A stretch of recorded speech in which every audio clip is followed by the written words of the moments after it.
ये संतोष देवी का जो लगातार मामला हम देख रहे थे, वो एचआरए का मामला है या ये नहीं, उससे बड़ा मामला है ये, क्योंकि एचआरए डायरेक्टर बनाने का, हाँ, डायरेक्टर जो ग्रेड बी पोस्ट है, और इन्होंने डायरेक्टर का जो पोस्ट क्रिएट किया, ये ग्रेड ए पोस्ट ना तो एडवर्टाइज हुआ, ये सिर्फ एक आदमी, एक व्यक्ति को वहां लाने के लिए ही ये क्रिएट किया। डॉक्टर राजवीर और ये ताराचंद, ये दोनों इसके बेनिफिशियरीज भी रहे हैं। ये रिटायर हुए, रिटायर होने के बाद उनको रीएम्प्लॉय किया गया। कमिश्नर साहब की जो इंक्वायरी हुई थी अशोक गर्ग साहब की, उस रिपोर्ट में भी उन्होंने साफ तौर पे लिखा है कि इनको 50 लाख रुपए तक का बेनिफिट डेमोक्रेसी होती तो विपक्ष जो है इस मुद्दे को उठाता, इस मुद्दे को लेके सरकार को जवाबदेह करता। लेकिन यहाँ तो विपक्ष ना सिर्फ चुप है बल्कि इसमें शामिल है। और उम्मीदें नहीं बची है।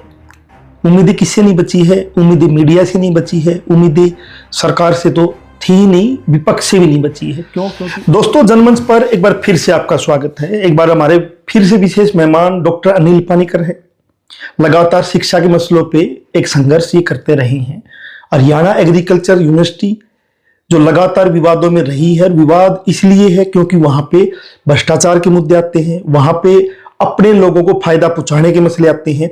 और जब छात्र अपनी बात करते हैं या शिक्षा बचाने के लिए जब कोई प्रोफेसर, कोई वैज्ञानिक बात करता है, तो उसका दमन करने की भी वहां लगातार चर्चाएं रही है। हरियाणा एग्रीकल्चर यूनिवर्सिटी के कुलपति है BR कंबोज और उनकी पत्नी है संतोष देवी। संतोष देवी के बारे में हमने पहले भी वीडियोज बनाए हैं कि किस तरीके से डेपुटेशन पे वो आई, उसमें कानूनों की अवहेलना की गई, किस तरीके से एचआरए लिया गया और किस तरीके फिर वापस जमा करवाया गया। और एक बार फिर से डेपुटेशन का मामला और डायरेक्टर बनाने का मामला एक बार फिर सुर्खियों में है। तो डॉक्टर साहब से विस्तार से जानना चाहेंगे क्योंकि शिकायत करता है डॉक्टर साहब इस मसले में। तो डॉक्टर साहब, हाँ जी, ये संतोष देवी का जो लगातार मामला हम देख रहे थे, वो एचआरए का मामला है या ये नहीं, उससे बड़ा मामला है ये, क्योंकि एचआरए डायरेक्टर बनाने का, हाँ, डायरेक्टर बनाने का जो सारी जो प्रक्रिया है, वो प्रक्रिया ही गैर कानूनी है। ये एक डॉक्टर राजवीर सिंह थे जिन्होंने इनको असिस्टेंट डायरेक्टर की पोस्ट के लिए इनको ऑन डेपुटेशन बुलाने का काम किया, लेकिन उस समय रजिस्ट्रार इनके हस्बैंड खुद थे, यानी कि जो अभी के वाइस चांसलर हैं। तो वो सारी फाइल प्रोसेसिंग एक तरह से इनके हस्बैंड ने ही किया। और जब आप मतलब डेपुटेशन पे किसी को लेके आ रहे हैं, तो या तो उस व्यक्ति में कोई खास काबिलियत हो जो आपको कहीं और नहीं मिल रहा, उसके लिए आप लाना चाहते हैं, तो भी आपको कायदे से एडवर्टाइज करना चाहिए था।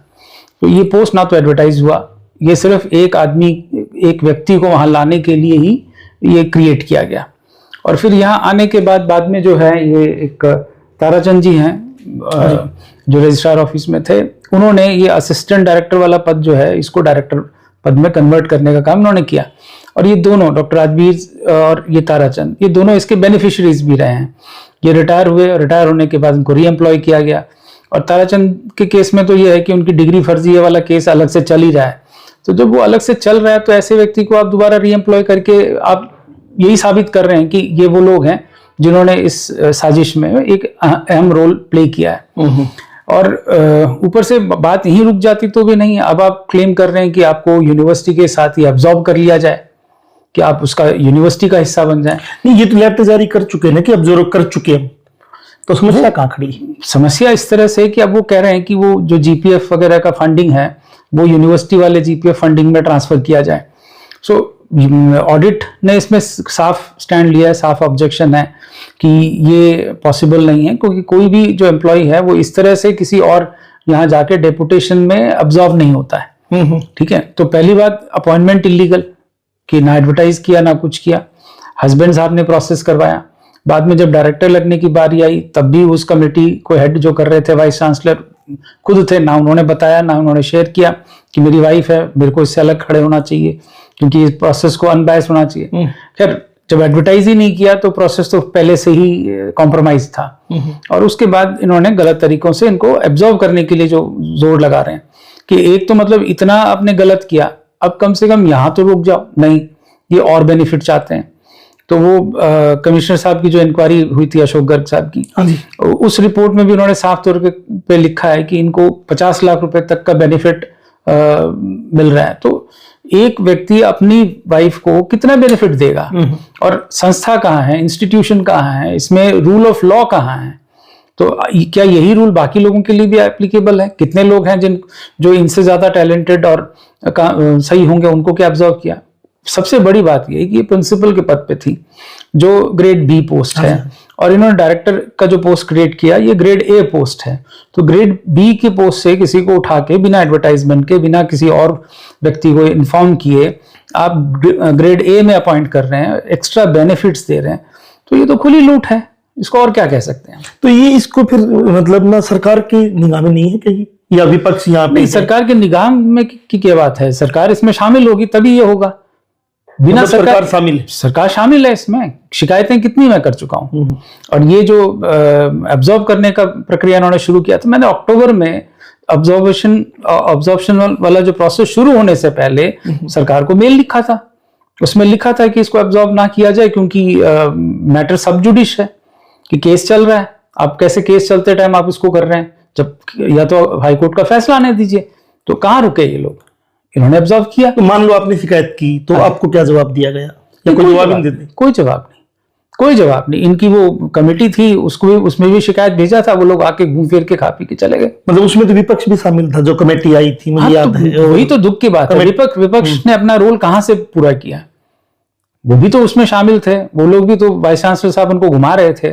तो क्या उनको पता नहीं था? वो घूमने से याद है कि हिसार के इलाके से 2 विधायक उसमें कांग्रेस के शामिल थे जी। चंद्र प्रकाश जो आदमपुर से है जी, और पेटवाड़ से, नारदौन से जो विधायक है, हाँ, वो दोनों विधायक थे। और नारदौन से जो विधायक है वो तो लिख रहा था अगले दिन ट्विटर पे फोटो डाल के कि हम यूनिवर्सिटी में गए, वीसी के साथ हम घूमे, वीसी ने हमें ये दिखाया वो दिखाया, जैसे वो यहाँ चाट पकौड़ी खाने आए हुए थे। तो विपक्ष का क्या फिर बच जाता है इस तरीके से? अगर कोई का मेरे को समझ में नहीं आता विपक्ष कहाँ है इसके अंदर, क्योंकि मेरे को बकायदा एक सीनियर कांग्रेस नेता का फोन आया था। फोन ये आया था कि मतलब आप क्या उस दिन यहाँ पे हैं? तो मैंने कहा हूँ। तो क्या आपको बुलाया जाए मीटिंग के लिए तो पेशी आप दे सकते हैं, आप अपनी बात आके कमेटी के सामने रख सकते हैं। मैंने कहा बिल्कुल रख सकता हूँ। और इसके बाद मुझे पता लग रहा है कि कमेटी ये कह रही है कि हमारे पास तो कोई शिकायत ही नहीं है। अब शिकायत नहीं तो मेरे को फोन क्यों किया? मुझसे क्यों कहा गया कि मतलब आप पेश हो सकते हैं क्या, आप आ सकते हैं क्या? तो मैं तो यही मानूंगा ना कि कमेटी यहाँ पे उस सुनवाई के लिए आ रही है। मतलब विधानसभा की कमेटी आती है, हाँ जी, आपसे बातचीत नहीं करती है, दूसरी शिकायत करता है, सुनील हुड्डा वहां खड़े रहते हैं, उनसे कोई बातचीत नहीं करती, मीडिया से कोई बातचीत नहीं करती। हाँ, तो फिर वो आए क्यों थे? सीधा सवाल विपक्ष से भी कहीं ना कहीं बनता ना।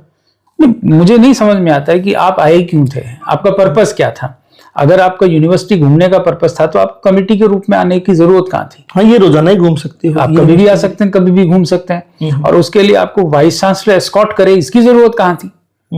और खास करके वो वाइस चांसलर जिसके खिलाफ इतनी शिकायतें आपके पास ऑलरेडी हैं, जिसको आप मना कर रहे हैं। ऑफिशियली तो आप ये मना कर रहे हैं हमारे पास कोई शिकायत नहीं है, मेरे पास तो डेट वाइज है। हमने मतलब वीसी की ही इंक्वायरी करने को कमेटी आई थी। हाँ। वीसी या वीसी के जो साथ काम करने वाले जो लगे बग्गी, और वीसी ही उनका मैनेजमेंट कर रहा है, मतलब उनका मेजबान बना हुआ। बिल्कुल, मेजबान बोलेंगे सर? बिल्कुल, कि वही कर रहा है। हाँ। तो फिर वही सवाल है कि विपक्ष को क्या कहना चाहोगे? जो ठीक है, सरकार है, सरकार तो अपने लोगों को बचाएगी, हाँ, विपक्ष क्यों बचा रही है? मुझे नहीं मालूम। वादा किया था, मेरे को याद है जस्सी पेटवाड़ है जो मुझे नहीं समझ में आता है कि विपक्ष जो है उसको तो चाहिए था कि ये मुद्दा उठाए और मुद्दा उठा के जो है सबको न्याय दिलाए और एक एग्जाम्पल सेट करे कि इस तरह से नहीं चलता है। बट विपक्ष तो इसमें शामिल हो गया। तो हमारी उम्मीदें क्या है? हम कहां तक लड़ेंगे? मैं तो कोर्ट में लड़ रहा हूं और कोर्ट के हिसाब से जब फैसला आएगा तब देखेंगे। लेकिन जो आपकी संवैधानिक संस्थाएं हैं, जो इलेक्टेड मेंबर्स हैं, ये काम तो कायदे से उनका है, मेरा थोड़ी है। अगर किसी संस्था के अंदर कोई गलत हो रहा है, इस लेवल तक गलत हो रहा है, तो कोई भी और डेमोक्रेसी होती तो विपक्ष जो है इस मुद्दे को उठाता, इस मुद्दे को लेके सरकार को जवाबदेह करता। लेकिन यहां तो विपक्ष ना सिर्फ चुप है बल्कि इसमें शामिल है, इस पूरे प्रोसेस में शामिल है कि आप शिकायत को सुन ही नहीं रहे। आप कह रहे हैं कि कोई शिकायत ही नहीं है। आप पब्लिक से आपका क्या वास्ता है इसमें? आपने शिकायत की जी, शिकायत पे कोई कार्रवाई नहीं है। नहीं, विपक्ष और सत्ता मिले दिख रहे हैं, यहां तक क्लियर है। बिल्कुल। उसके बाद दूसरा हम पक्ष देखते हैं कि सरकार ने कमेटी बनाई, उसके जो चीफ बनाए गए, चेयरमैन बनाए गए, वो सीनियर IAS अशोक गर्ग जी, उसने रिपोर्ट सौंपी। उसने भी कहा कि यूनिवर्सिटीज के अंदर समस्याएं हैं। हाँ। और खासकर संतोष कुमारी के बारे में कहा गया। हाँ। कि ये इलीगल तरीके से 50 लाख का फायदा पहुंचाने की कोशिश की। बिल्कुल।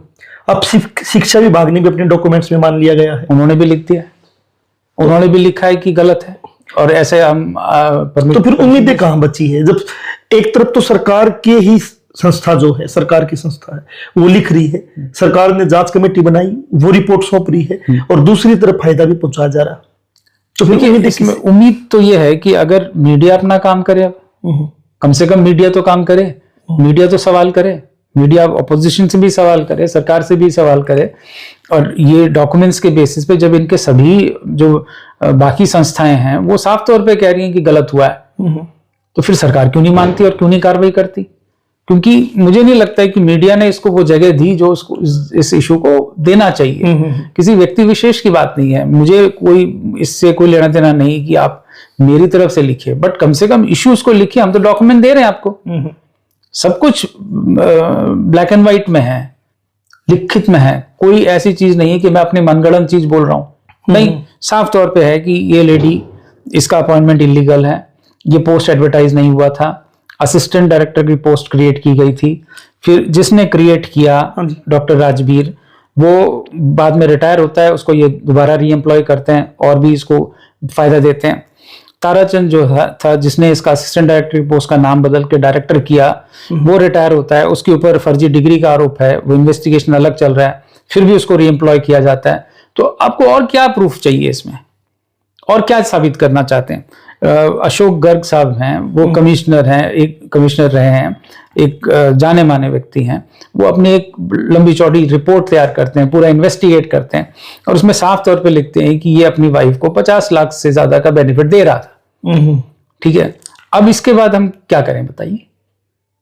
तो आपके पास क्या अब विकल्प बचेगा? हमारे पास, मेरे पास सिवाय कोर्ट के और कोई रास्ता नहीं है। मुझे विपक्ष से कोई उम्मीद नजर आ नहीं रही, क्योंकि कोई स्टैंड ही नहीं है उनका। उनको सब कुछ रेडीमेड देने के बाद भी नहीं उठा पाए हैं, तो फिर हम विपक्ष से क्या उम्मीद करें? तो कोर्ट में है, और कोर्ट में हम इसको लड़ेंगे, देखते हैं कहां तक हम जा सकते हैं। डॉक्टर अनिल पानीकर हमारे साथ थे, और उम्मीदें नहीं बची है। उम्मीदें किससे नहीं बची है? उम्मीदें मीडिया से नहीं बची है, उम्मीदें सरकार से तो थी ही नहीं, विपक्ष से भी नहीं बची है। क्यों? क्योंकि उनकी जो कार्यप्रणाली रही है वो बड़ी संदिग्ध रही है। और अगर ईमानदारी से, जब एक संसदीय कमेटी यहाँ पे आई थी विधानसभा की, वो ईमानदारी से विपक्ष अपनी भूमिका निभाता, तो उसके बाद जिस तरीके से कार्रवाई अगर ईमानदारी से होती, तो छात्र आंदोलन हुआ, उस पर लाठीचार्ज हुआ, फिर छात्रों के साथ जिस तरीके से मुकदमे दर्ज किए गए, वो सब होने से बचाया जा सकता था। या यूनिवर्सिटीज के अंदर एक वर्ग है जो इस यूनिवर्सिटी को बचाना चाहता है, वो छात्र है, शिक्षक है, वैज्ञानिक है, उनका जो उत्पीड़न हुआ, उनकी जो तबादले हुए, उनको भी बचाया जा सकता था। और जो इलीगल तरीके से बेनिफिट वीसी ने अपने गुट में रहने वाले प्रोफेसर को या क्लेरिकल स्टाफ को जो दिया गया है, उसको भी बचाया जा सकता था। आप अपनी राय जरूर दें कि विपक्ष की क्या भूमिका होनी चाहिए, मीडिया की क्या भूमिका होनी चाहिए, और इसी के साथ में इस वीसी के ऊपर आपका क्या मानना है। जनमंच के साथ आप बने थे, नई अपडेट के साथ फिर हाजिर होंगे। तब तक के लिए शुक्रिया।